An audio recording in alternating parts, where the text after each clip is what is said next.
பாஸ்கர் மதிவதனி. குரலில் குரல். பால் காமத்துப்பால். இயல் கற்பியல். அதிகாரம் நிறை அழிதல். குரல் எண் 1257. நான் என ஒன்றோ அறியலம் காமத்தால் பேணியார்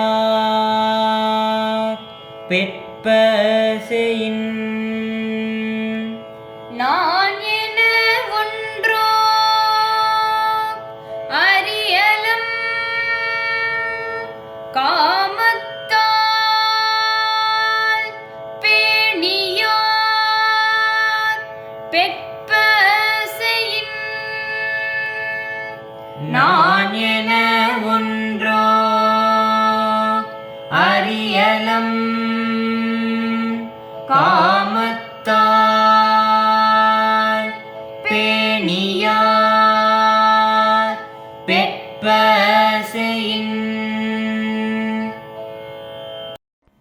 பிரிந்து சென்ற உன் காதலர் திரும்பி வந்ததும் சிறிதும் வெட்கமின்றி அவரோடு கூடி கழிக்கிறாயே, எங்கே போயிற்று உன் மனவடக்கம் என்று கேட்கிறாள் தோழி. நம்மால் விரும்பப்பட்ட காதலர் திரும்பி வந்து நாம் விரும்பிய வகையிலெல்லாம் காமவின்பம் தரும்போது நமக்கு வெட்கம் என ஒன்று இருப்பதே அறியாதவராவோம் என்பது அவளுக்கு தெரியாதா?